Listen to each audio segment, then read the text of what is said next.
Proyecto Williamson, Justicia Imperfecta, por Hugo Alberto Salcedo Muñoz.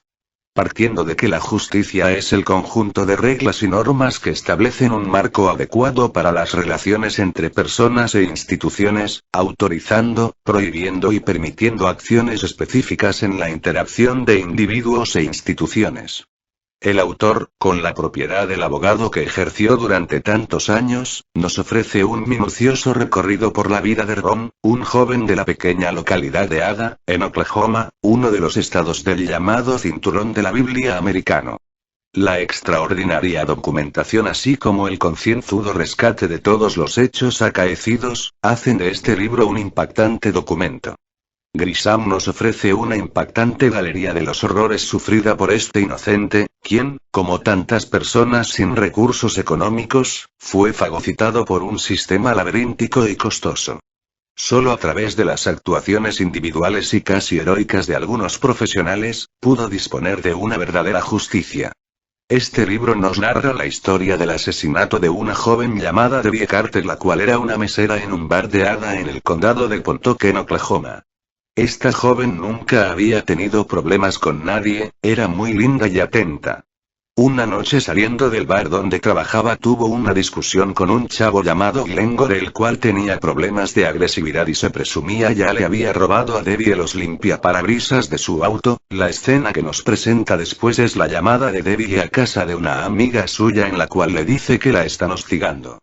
Después de eso ocurre otra llamada de Debbie donde decía que todo estaba bien, pero la sorpresa que se llevó la joven que recibió la llamada de Debbie la mañana siguiente que la fue a visitar para ver cómo estaba fue que estaba muerta, amordazada y con esmalte de unas y con ketchup estaban escritos varios mensajes en las espaldas de Debbie, en la pared y en una mesa donde plasmaron amenazas en cada uno de estos mensajes. También nos narra cómo se desarrolla la investigación del caso y después hace un cambio algo drástico en el cual se empieza a narrar la historia de un joven llamado Ron Williamson, el cual era un niño muy carismático y bueno para los deportes, en especial para el béisbol. Pierde su sueño por una lesión que tiene en el hombro. Se interna en el mundo de las drogas y sufre fuertes trastornos mentales, es incapaz de mantener un empleo y así regresa a Ada de vivir con su madre. Es internado varias veces en clínicas de rehabilitación de las cuales siempre sale por su propio pie. Muere su padre y se lamenta y se arrepiente de los daños causados. Lo vuelven a encerrar por falsificación de documentos y mientras él cumple su condena muere su madre y va al velorio y al entierro como preso, momentos en los cuales se lamenta. Ron y Dennis son recluidos en una cárcel en la cual se usan sedantes para tranquilizar a Ron y que no haga alboroto. Este caso va a juicio varias veces en el cual no se resuelve nada ya que las pruebas no eran claras, ni a juicio varias veces en el cual no se resuelve nada ya que las pruebas no eran claras ni concisas, pero los agentes de Ada estaban empeñados en llevar a Ron hasta la pena capital solo para adjudicarse un caso que no podía ser resuelto propiamente por las autoridades competentes. El abogado de Ron logra comprobar su inocencia después de 11 años de estar en el corredor de la muerte en el 98. A medida que se desarrolla el paso del tiempo en la cárcel para Ron nos podemos dar cuenta de la descripción tan detallada de la cámara de gas y del sufrimiento por el que pasaban los reos en ese corredor. Nos menciona los estados que contemplan la pena de muerte, nos habla también un poco de las contemplaciones de la ley para poder emitir un veredicto en el cual se dicte esta sentencia y también se habla de corredor muy en específico y nos describen muy bien la situación que se vive en el mismo. Ron muere 6 años después de su liberación a causa de cirrosis. Escrita por un abogado, es lógico que se apegue a la realidad de la sociedad de letrados de todas las escalas. Los iniciados, veteranos de renombre, los jueces parcializados hacia sus causas, los problemas de los clientes y los fraudes de cada sujeto. No se entra a discutir pues si el escritor opina positiva o negativamente de la corrupción.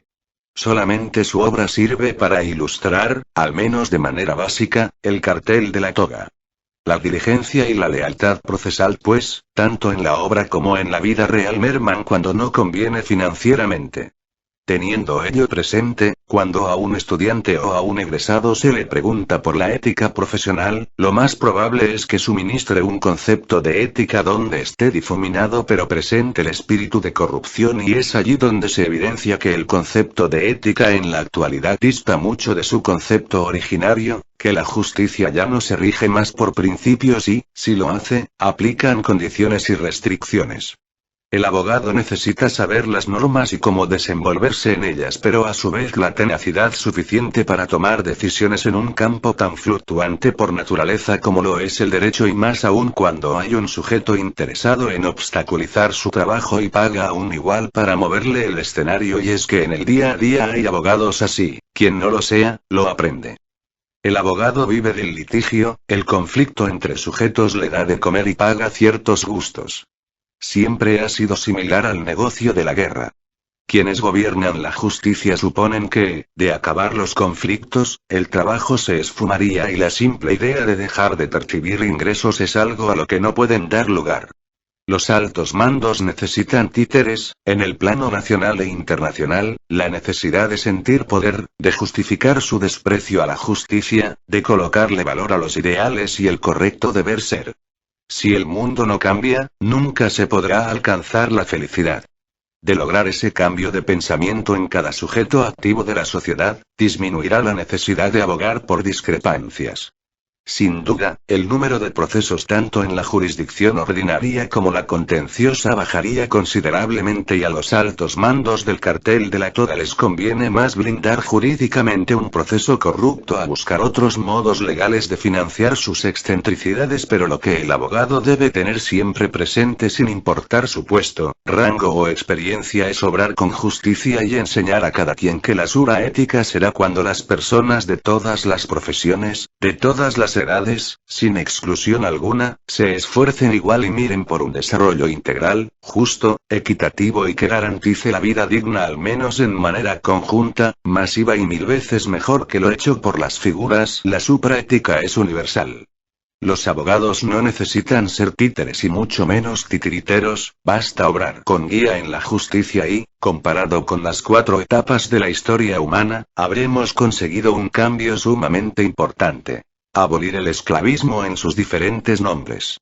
Pero no hay que apresurarse desesperadamente, un paso a la vez.